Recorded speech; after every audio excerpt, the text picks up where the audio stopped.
അങ്ങനെ C Beijing പോയ അതേ സമയത്ത് നമ്മുടെ ഗു വീട്ടിലിരിക്കുമ്പോഴാണ് അവന്റെ അച്ഛനും പറയുന്നത്, എടാ ഗു, ന്യൂസ് പേപ്പർ വായിക്കുമ്പോഴെങ്കിലും കുറച്ച് സമാധാനം താടാ, ഇതിന്റെ ഹെഡ്ലൈൻസ് നീയാണല്ലേ, നീയും സൂപ്പർ സ്റ്റാറും ലവിലോ, എന്തോടെ ഇവിടെ നടക്കുന്നത്. എന്നിട്ട് അച്ഛൻ ആ ന്യൂസ് വായിക്കുമ്പോഴാണ് ഇത് കണ്ട് അവനടുത്തേക്ക് എന്നിട്ട്, ആഹാ ഇവരെന്തോ ഞാൻ കേക്കിൽ നിന്ന് ഫോട്ടോ ഒക്കെ എടുത്തേക്കുന്നത്, കുറച്ച് ഹാൻഡ്സം ആയിട്ട് എടുക്കണ്ടായിരുന്നു. എന്നിട്ട് അവനെ കുറിച്ച് പറഞ്ഞോണ്ടിരിക്കും. ഇത് കേട്ട അച്ഛൻ മൊത്തം ദേഷ്യപ്പെട്ടിട്ട്, എടാ ഞാൻ എന്തിനെ കുറിച്ചാ പറയുന്നത്, നീ എന്തോ കേക്കിൽ നിന്ന് ഫോട്ടോയെ കുറിച്ച് പറയുന്നത്, നിങ്ങൾ രണ്ടും തമ്മിൽ എന്തോടെ ബന്ധം, മേലെ ഇതുമാതിരിയുള്ള ഡിസ്റ്റർബൻസ് ആയിട്ട് എന്റെ അടുത്തേക്ക് വരല്ലേ, ഇനിയിപ്പോ എനിക്ക് 2-3 ദിവസം ഹാപ്പി ആയിട്ട് ബെയ്ജിങ് പോയി താമസിക്കാം, നീ വീട്ടിൽ തന്നെ ഇരി. എന്നിന് അച്ഛനും പറയുമ്പോഴാണ് ഇത് കേട്ട് അവനും, ബെയ്ജിങ് അച്ഛാ പ്ലീസ് അച്ഛാ എന്നെ കൂടെ അവിടെ കൊണ്ടുവച്ചാ. എന്നിന് അവനിങ്ങനെ ചോദിക്കുമ്പോഴാണ് ഇത് കേട്ട് അച്ഛനും ഡൗട്ട് അടിച്ചിട്ട്, എന്തുവാ ഞാൻ പോകുന്ന സ്ഥലത്ത് നീ വരുന്നെന്നോ, സാധാരണ ഞാൻ നാട് വിട്ട് പോയെന്ന് എനിക്ക് സന്തോഷമല്ലേ, ഇപ്പൊ എന്തുവാണ് നീ എന്റെ കൂടെ വരണമെന്ന് പറയുന്നത്. എന്നിന് അച്ഛനും ചോദിക്കുമ്പോഴാണ് അവന് കൊച്ചുലരപ്പോ ചോദിക്കുന്നത്, അച്ഛാ എനിക്ക് 1 സെക്കൻഡ് പോലും നിങ്ങളെ വിട്ടിട്ട് അകന്ന് നിൽക്കാൻ സാധിക്കത്തില്ല, അച്ഛനാണ് എന്റെ ജീവൻ എന്റെ അടുത്ത് നിന്ന് പോവല്ലേ പ്ലീസ്, ഞാനും വരാം. എന്നിങ്ങനെ അച്ഛന്റെ കാലും കൈയും പിടിച്ച് അവന് ബെയ്ജിങ് പോകാൻ സമ്മതിക്കും. നമ്മുടെ ഗു ഇത്രയും വലിയ നാടകം കളിക്കാൻ കാരണം നമ്മൾ സി ബെയ്ജിങ്ങിലായതുകൊണ്ടാണ്. അവിടെ പോയി അവളെ കാണാന്ന് പറഞ്ഞ് അടുത്ത ദിവസം തന്നെ നമ്മുടെ ഗു ഡയറക്റ്റ് അവളുടെ വീട് കണ്ടുപിടിച്ച് പുറത്തുനിന്ന് വാതിലെട്ടിക്കൊണ്ടിരിക്കും. അങ്ങനെ ഇവനെ കണ്ടതോടെ പെട്ടെന്ന് അവൾ ഡോർ അടിച്ചിട്ട്, ഷടാ ഇവൻ എന്ത് ഇവിടെ, ഇനി എന്റെ വീട് വല്ലം ഇവിടെ നിന്ന് ഷിഫ്റ്റ് ആയി പോയാ. എന്നിന് അവളിങ്ങനെ ഷോക്കിരിക്കുമ്പോഴാണ് പുറത്തിരുന്ന് ഗു ഇങ്ങനെ വാതിൽ തട്ടിക്കൊണ്ടിരിക്കും. അപ്പനാണ് അച്ഛനടുത്തേക്ക് വന്നിട്ട്, മോളെ കുറെ സമയമായിട്ട് വാതിൽ ആരാണ് തട്ടുന്നത്, പോയി തുറന്നൂടെ. എന്നിന് അച്ഛനും തുറന്നു നോക്കുമ്പോഴാണ് പുറത്തിരുന്ന നമ്മുടെ ഗുവും, ഹായ് അങ്കിൾ ഞാൻ സിയുടെ ബെസ്റ്റ് ഫ്രണ്ടാ. എന്നിന് അവൻ പറയും. ഇത് കേട്ട് അച്ഛനമ്മയും വേറെ വഴിയില്ലാതെ അവനെ വിളിച്ചിട്ട് അകത്ത് കയറ്റും. അപ്പനാണ് അമ്മയും ദേഷ്യപ്പെട്ടുണ്ട്, എടി സി നീ പഠിക്കുന്ന ഗേൾസ് സ്കൂളിലല്ലേ, പിന്നെങ്ങനെ നിനക്ക് ഇവനെയൊക്കെ പരിചയമായ. എന്നിന് അമ്മയും ചോദിക്കുമ്പോഴാണ് പെട്ടെന്ന് ഗുവും പറയുന്നത്, ഓ അതാ ആന്റി, സിയും ജാൻ നല്ല തിക് ഫ്രണ്ട്സാ, അതുകൊണ്ട് ഞാൻ ജാൻ വഴി സിയെ പരിചയപ്പെട്ട്. എന്നിന് അവന് പക്ക പ്ലാൻ ആയിട്ട് ഓരോന്ന് എടുത്തു പറയുമ്പോഴാണ് ഇത് കേട്ട് അവരെല്ലാം വിശ്വസിച്ചിട്ട് നമ്മുടെ ഗുവിനെ എടുത്ത് ആഹാരം കൊടുക്കും. അപ്പനാണ് അവനും, ആന്റി ഞാൻ ആദ്യം കണ്ടപ്പം വിചാരിച്ച് നിങ്ങൾ സിയുടെ ചേച്ചിയാന്ന്, ഇപ്പോഴല്ലേ അറിയുന്നേ നിങ്ങൾ അവളുടെ അമ്മയാന്ന്, ഓ ഇതെനിക്ക് വിശ്വസിക്കാനേ കഴിയുന്നില്ല. എന്നിന് അവന് ഓവർ ആക്ട് ചെയ്യുമ്പോഴാണ് ഇത് കേട്ടിട്ട് അമ്മയെ കാണിച്ചിട്ട്, ഓ ഒന്ന് പോ മോനെ എനിക്ക് നല്ല പ്രായമുണ്ട്. എന്നിന് അവരും നമ്മുടെ ഗു പറയുന്നതൊക്കെ വിശ്വസിച്ചോണ്ടിരിക്കും. ഇതൊക്കെ കേട്ട് നമ്മുടെ സിയും സഹിക്കാൻ പറ്റാതെ, അമ്മേ അവൻ പറയുന്ന പച്ച കള്ളോന്ന് എനിക്ക് തന്നെ മനസ്സിലായി, അമ്മയ്ക്ക് പിടികിട്ടുന്നില്ല അത്. എന്നിന് അവളും ദേഷ്യപ്പെടുമ്പോഴാണ് ഇത് കേട്ട അച്ഛനും, സി ഇങ്ങനെയാണോ വീട്ടിൽ വന്ന ഗസ്റ്റിനോടൊക്കെ ബിഹേവ് ചെയ്യുന്നത്, ഡീസന്റ് കീപ്പ് ചെയ്യും. എന്നിന് അച്ഛനും നമ്മുടെ ഗുവിനെ സപ്പോർട്ട് ചെയ്യും. അപ്പനാണ് അവന് അച്ഛന് വേണ്ടി, അങ്കിൾ നിങ്ങളെ ഞാൻ സിയുടെ ചേട്ടനാന്ന് വിചാരിച്ചേ, പക്ഷെ അച്ഛനാ ഞാൻ ഒരിക്കലും പ്രതീക്ഷിച്ചില്ല, നിങ്ങളെ കണ്ടിട്ട് എന്റെ പ്രായത്തിന് പോലെ തോന്നിയ. എന്നിനെ രണ്ടുപേർക്കും വേണ്ടി കുറെ സ്വീറ്റ് ഡയലോഗ്സ് ഒക്കെ എടുത്തിട്ട് നമ്മുടെ ഗു അവരുടെ മനസ്സിൽ ഒരു സ്ഥാനം പിടിക്കും. അതിനുശേഷം ഗുവും പുറത്തേക്ക് പോകുമ്പോഴാണ് നമ്മുടെ അച്ഛനും, സി മോനെ ആദ്യം കൊണ്ട് വീട്ടിൽ കൊണ്ടാക്ക്, ഇങ്ങനെ വഴിയൊന്നും പറഞ്ഞയക്കാതെ. എന്നിനെ ഗുവിന് ആവശ്യമായിട്ടുള്ള എല്ലാ കാര്യങ്ങളും അച്ഛനമ്മയും ചെയ്തു കൊടുക്കും. അതിനുശേഷം സി അവനെ കൊണ്ടാക്കിയിട്ട്, എടാ ഇനി മേലെ നീ എന്റെ വീട്ടിലേക്ക് വരല്, വന്നാൽ ഞാൻ താമസം മാറി വേറെ എവിടെയൊക്കെ പോകും. എന്നിന് അവളും പറയുമ്പോഴാണ് ഇത് കേട്ടവനും, ഓക്കെ ഇന്ന് ഞാൻ നിന്റെ വീട്ടിലേക്ക് ഫുഡ് കഴിക്കാൻ വേണ്ടി വന്ന്, അതേപോലെ അടുത്ത ദിവസം നീ എന്റെ വീട്ടിലേക്ക് വരണം, ഒരു പക്ഷെ വന്നില്ലെങ്കിൽ നിന്റെ വീട്ടിൽ ഞാൻ വീണ്ടും എൻട്രി ചെയ്യാം. എന്നിന് അവനും പറഞ്ഞിട്ട് അവിടെ നിന്ന് പോകും. അങ്ങനെ അവസാനം അവൻ പറഞ്ഞിട്ട് നമ്മുടെ സി അടുത്ത ദിവസം കൂടെ വീട്ടിലേക്ക് അങ്ങ് പോകും.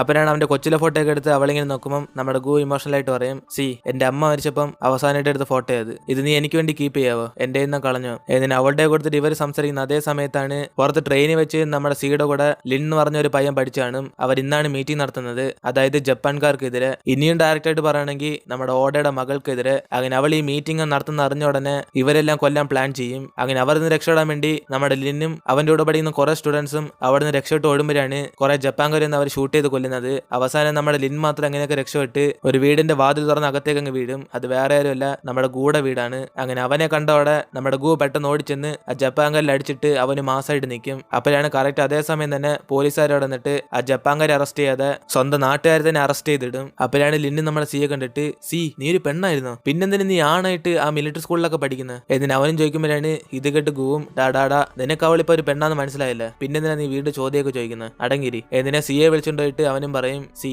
നീ ആ പയ്യന്റെ അടുത്ത് നിന്ന് കുറച്ച് അകന്നിരിക്കണം, ഇവന്മാര് കാരണം പ്രശ്നം വരുത്തേ ഉള്ളു, വെറുതെ വീട്ടിൽ നിന്ന് നമ്മളെ പിടിച്ചപ്പം ജയിലിൽ കൊണ്ടാക്കി. എന്നിന് അവനും പറയുമ്പോഴാണ് ഇത് കേട്ട് സിയും, ഗു അവന്മാരൊക്കെ നല്ലവന്മാരാ, ആ ജപ്പാൻകാർക്കെതിരെ ഇവന്മാര് മീറ്റിംഗ് നടത്തിയതുണ്ട് ഇവരെയൊക്കെ അറസ്റ്റ് ചെയ്ത്. എന്നിന് അവളും പറയുമ്പോഴാണ് ഇത് കേട്ട് ഗുയും, ആ എങ്കിൽ ശരി ഇവന്മാരെയൊക്കെ നമുക്ക് ജയിലിൽ നിന്ന് പിന്നെ രക്ഷപ്പെടുത്താം, ആദ്യം നമ്മൾ രണ്ടും ഇവിടെ നിന്ന് പോകാൻ പ്ലാൻ ചെയ്യണം. എന്നിന് ഇവര് സംസാരിക്കുമ്പോൾ അകത്തിരുന്ന സ്റ്റുഡൻസ് ഒക്കെ പോലീസുകാരായിട്ട് വഴക്കുണ്ടായിക്കൊണ്ടിരിക്കും. ഡാ നിങ്ങൾക്കൊക്കെ നാണമാനൊന്നില്ലേ, സ്വന്തം നാട്ടിലെ സ്റ്റുഡൻസിനെ അടച്ചിട്ടിട്ട് ജപ്പാൻകാരെ സപ്പോർട്ട് ചെയ്യുന്നു, നിങ്ങളൊക്കെ ഞങ്ങളുടെ നാട്ടിലെ പോലീസ് തന്നെയാണോ. എന്നിന് അവന്മാരിൽ അകത്തിരുന്നുണ്ട് ദേഷ്യത്തിൽ സംസാരിച്ചോണ്ടിരിക്കും. അപ്പനാണ് ഇത് കേട്ട് പോലീസും ദേഷ്യത്തെ അടുത്തേക്ക് വരുന്നത്. അപ്പൊ നമ്മുടെ ഗു പെട്ടെന്ന് ചാടി നിന്നിട്ട്, പോലീസ് പ്രശ്നം ഉണ്ടാക്കിയതിൽ യുവമാരാ, നിങ്ങൾ എന്തിനാ എന്നെയും ഇവളെയും പിടിച്ച് അകത്തിട്ടേക്കുന്നത്, വേണം നിങ്ങൾക്ക് സംശയം ഉണ്ടെങ്കിൽ ഇവരോട് തന്നെ ചോദിക്കും, ഞങ്ങൾക്ക് ഈ പ്രശ്നത്തിൽ ഒരു ബന്ധമില്ല. എന്നിന് ഗുവും പറയുമ്പോഴാണ് ഇത് കേട്ട പോലീസും, ആണോടാ നിങ്ങൾക്ക് ഇവനൊരു ബന്ധമില്ല. എന്നിന് അയാളും ചോദിക്കുമ്പം ഇത് കേട്ട അവന്മാരെല്ലാം, ആണ് സാർ അവർക്ക് ഇതൊരു ബന്ധമില്ല, ഞങ്ങൾ ആ ജപ്പാൻകാരിൽ നിന്ന് ഓടി രക്ഷപ്പെടുമ്പം ഇവരുടെ വീട്ടിലേക്ക് കയറി ചെന്ന്, അതുകൊണ്ട് നിങ്ങൾ അവരെ വെറുതെ വിട്ടേക്ക്. എന്നിന് അവന്മാരെല്ലാം നല്ല മനസ്സോടെ പറയും. പക്ഷെ ഇത് കേട്ട് കേട്ടിട്ട് ആ പോലീസുകാരനും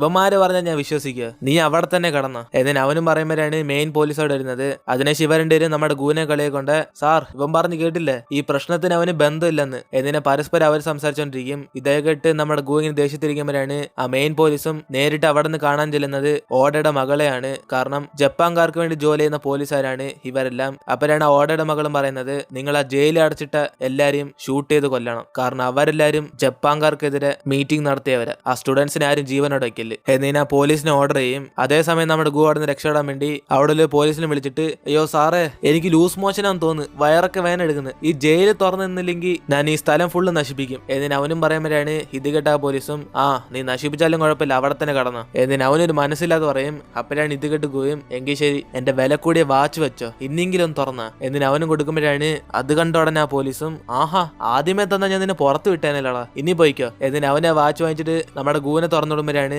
നമ്മുടെ ഗു ആരാമോൻ പെട്ടെന്ന് അവനടിച്ച് തറയിലാക്കിയിട്ട് അവന്റെ യൂണിഫോം എല്ലാം മാറ്റി നമ്മുടെ ഗു എടുത്തിടും. എന്നിട്ട് അവന് നമ്മൾ സിയെ രക്ഷിക്കാൻ വേണ്ടി ആ ജയിൽ ഉറക്കാൻ പോകുമ്പോഴാണ് കറക്റ്റ് അതേസമയം ആ മെയിൻ പോലീസ് അവിടെ വരുന്നത്. ഇത് കണ്ടോടെ നമ്മൾ സിയും, എടാ ഗു നീ ആദ്യം നിന്നെ രക്ഷിക്ക്, എനിക്കറിയാം നീ തിരിച്ചു വന്നതിനെ രക്ഷിക്കുമെന്ന്, അതുകൊണ്ട് നീ ആദ്യം ഇവിടെ നിന്ന് രക്ഷപ്പെടണം. എന്നിന് നമ്മുടെ ഗുവിനെ പറഞ്ഞേക്കും. അങ്ങനെ അവന് മനസ്സിലാതെ നമ്മുടെ സി അവിടെ ഒറ്റയ്ക്കാക്കിയിട്ട് അവൻ അവിടെ നിന്ന് പോവും. അതേസമയം നമ്മുടെ ഗു ജയിലുള്ള കാര്യം അറിഞ്ഞ് അവന്റെ അച്ഛനെ കട്ട കലിപ്പി, എത്ര ധൈര്യം ഉണ്ടെങ്കിൽ പോലീസ് എന്റെ മകനെ ജയിലിൽ അടച്ചിടും, അവന്മാരിന്ന് കണ്ടിട്ടേ ഉള്ളൂ ബാക്കി കാര്യം. എന്നിന് അച്ഛനും ദേഷ്യത്തോടെ ജയിലിൽ നമ്മുടെ ഗുവിനെ റിലീസ് ചെയ്യാൻ വേണ്ടി പോകും. പക്ഷെ ആ പോലീസുകാരനും, സാർ ഇവിടെ ഗു ഒന്നില്ല, നിങ്ങൾ എന്തോ പറയുന്നത്, നിങ്ങളുടെ മകനെ ആരെങ്കിലും അറസ്റ്റ് ചെയ്യോ, സാർ ആരാ ഇവിടുത്തെ വൈസ് പ്രസിഡന്റ് അല്ലേ. എന്നിന് അയാൾ ഓരോന്നൊക്കെ പറഞ്ഞുകൊണ്ടിരിക്കും. ഇത് കേട്ട് നമ്മുടെ അച്ഛനും അവിടെ ഗു ഇല്ലാത്തോണ്ട് തിരിച്ച് വീട്ടിലേക്ക് അങ്ങ് പോകും. അപ്പോഴാണ് അവനവിടെ നിൽക്കുന്നുണ്ട്. നമ്മുടെ അച്ഛൻ ഓടിച്ചെന്ന് അടിച്ചിട്ട്, എടാ നിനക്കൊക്കെ എന്തിന്റെ ആവശ്യമാടാ, വെറുതെ ആ ജപ്പാൻകാർക്കെതിരെ ഓരോന്ന് കാണിച്ചിട്ട് ഇപ്പൊ ജയിലിൽ കിടക്കുന്ന. എന്നിന് അവനെ വഴക്കുറയുമ്പോഴാണ് ഇത് കേട്ട് അവനും ദേഷ്യപ്പെട്ട്, അച്ഛൻ എന്താ അറിയാം, ആ ജയിലിൽ കിടക്കുന്ന സ്റ്റുഡൻസ് എല്ലാം പാവപ്പെട്ടവരാ, നമ്മുടെ നാട് രക്ഷിക്കാൻ വേണ്ടി അവരെത്ര കഷ്ടപ്പെടുമെന്നറിയാം. എന്നിന് അവർക്ക് സപ്പോർട്ടായിട്ട് സംസാരിക്കുമ്പോഴാണ്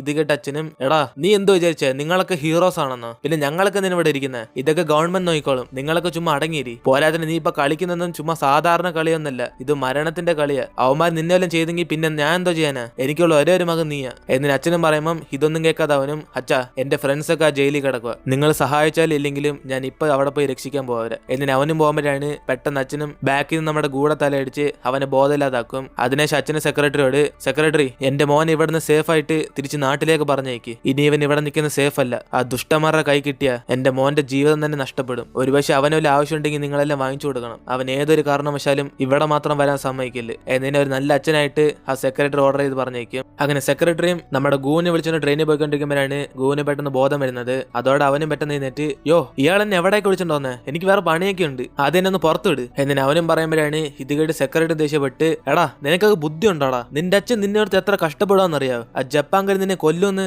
നിന്റെ അച്ഛൻ എപ്പോഴാ കണ്ടുപിടിച്ച്, അതുകൊണ്ടാണ് നിന്നെ സുരക്ഷിതമായിട്ട് നാട്ടിലേക്ക് പറഞ്ഞേക്കുന്നത്. പക്ഷെ നീ അതിനെ കുറിച്ച് ഓർക്കാതെ വീണ്ടും വീണ്ടും നീ പ്രശ്നം ഉണ്ടാക്കുവാണല്ലേ. എടാ ഗു നിന്റെ അച്ഛൻ നിന്നെ ഓർത്ത് ഇത്രയും ഫീൽ ചെയ്ത് ഞാൻ കണ്ടിട്ടേ ഇല്ല, അതുകൊണ്ട് ഇപ്പോഴെങ്കിലും നടങ്ങിയിരി. എന്നിനെ സെക്രട്ടറി പറഞ്ഞിട്ട് അവിടെ നിന്ന് പോകുമ്പോഴാണ് നമ്മുടെ ഗു ഇത് കേട്ട് ചെറുതായിട്ട് സൈലന്റ് ആകും. അതേസമയം അവന് നമ്മുടെ സി പറഞ്ഞ കാര്യമൊക്കെ ഓർമ്മ വരും. അതായത് ഗു നീ ആദ്യം പുറത്തോ, നീ എങ്ങനെയൊക്കെ എന്നെ പുറത്തെടുക്കുമെന്ന് എനിക്ക് വിശ്വാസമുണ്ട്. എന്നിന് അവൾ ആ ജയിലിൽ വെച്ച് നമ്മുടെ ഗൂനെ പറഞ്ഞാണ്. അങ്ങനെ ഇതൊക്കെ അവന്റെ മൈൻഡ് ഓടിക്കൊണ്ടിരിക്കുമ്പോഴാണ് നമ്മുടെ സെക്രട്ടറി തിരിച്ചു നോക്കുമ്പോൾ അവിടെ ഗൂനെ കാണത്തില്ല. കാരണം അവൻ നമ്മുടെ സിയെ രക്ഷിക്കാൻ വേണ്ടി വിൻഡോ വഴി ചാടിപ്പോയി കാണും. അതേസമയം ഇപ്പൊ നമ്മുടെ സിയെ കാണിക്കുവാണ്. സിയും മറ്റു സ്റ്റുഡൻസും എല്ലാം പോലീസ് സ്റ്റേഷനിൽ ഇരുന്ന് കോർട്ടിലേക്ക് കൊണ്ടുപോകാൻ പ്ലാൻ ചെയ്യും. പക്ഷെ ഇതിന്റെ ഇടയ്ക്ക് തന്നെ ഓടയുടെ മകളുടെ വേറൊരു മാസ്റ്റർ പ്ലാൻ ഉണ്ട്. അതായത് പോകുന്ന വഴിക്ക് തന്നെ നമ്മുടെ സിയും എല്ലാരും കൂടെ ഷൂട്ട് ചെയ്ത് കൊല്ലാൻ. ഓക്കെ ഷൂട്ടിംഗ് ഒക്കെ അവിടെ നിൽക്കട്ടെ. നമ്മുടെ ഗു ട്രെയിനിൽ നിന്ന് സിയെ രക്ഷിക്കാൻ വരുന്ന സമയത്ത് അവന് ബോർ അടിക്കില്ല. അതിനുവേണ്ടി ഇപ്പൊ റിലീസായ ഒരു കിടിലം office romance drama business proposal കാണാൻ പറ. കാരണം അത് ഇപ്പൊ സ്റ്റാർട്ട് ചെയ്തേ ഉള്ളു, നല്ല ഫ്രഷ് ഐറ്റം. കൂടാതെ ഡെയിലി കൃത്യം 6 മണിക്ക് വൈകിട്ട് വീഡിയോ ഇടും. ഒരു പക്ഷെ ഇട്ടില്ലെങ്കിൽ നേരത്തെ തന്നെ പറയും. സോ ഇനി എന്താ വെയിറ്റിംഗ്, പോയി കാണാൻ പറ നമ്മുടെ ഗൂനെ. വരുന്ന വഴിക്ക് നല്ലോണം ടൈം പോകും. കൂടാതെ ഈ drama my girlfriend is an ഏലിയനെ പോലെ ഒരു പ്യുവർ ആയ റൊമാൻറ്റിക് കോമഡിയാ. ഫസ്റ്റ് എപ്പിസോഡ് കാണുമ്പോൾ തന്നെ നിങ്ങൾ ഫുള്ളും കണ്ടുപോകും. അത് കാണുമ്പോൾ നിങ്ങൾക്ക് തന്നെ മനസ്സിലാവും. ഒരു പക്ഷേ ആ ഡ്രാമ കാണണമെങ്കിൽ താഴെ കമന്റ് സെക്ഷനിൽ ഞാൻ ആദ്യം തന്നെ പിൻ ചെയ്ത് വെച്ചേക്കാം. കമന്റ് ഓപ്പൺ ചെയ്ത് നോക്കുക, ഗൂനെ ചെന്നത് കാണാൻ പറ. ഇനിയിപ്പോ നമുക്ക് ഗു ഇതിപ്പോ കഥയാണ്. ഇനിയിപ്പോ നമ്മുടെ ഗു ബിസിനസ് പ്രൊപ്പോസൽ ഡ്രാമയൊക്കെ കണ്ടിട്ട് നമ്മുടെ സിയെ രക്ഷിക്കാൻ വരുമല്ലെന്ന് നമുക്ക് അടുത്ത എപ്പിസോഡിൽ കാണാം. വീഡിയോ ഇഷ്ടപ്പെട്ട വീഡിയോ ലൈക്ക് ചെയ്തിട്ട് മറക്കാൻ നിങ്ങളുടെ ഫ്രണ്ട്സിന് ഷെയർ ചെയ്യുക. കൂടാതെ നമ്മുടെ ചാനലിട്ട പഴയ ഡ്രാമയെ കണ്ടിട്ടില്ലെങ്കിൽ പോയി ചെക്ക് ചെയ്ത് നോക്കുക. എല്ലാം അടിപൊളിയാണെന്ന് ഞാൻ തന്നെ പറയുന്നില്ല, കണ്ടുനോക്കിയിട്ട് നിങ്ങൾ കമന്റ് ചെയ്യുക. സോ ഇനിയിപ്പോ നമുക്ക് അടുത്ത എപ്പിസോഡിൽ കാണാം. ബൈ.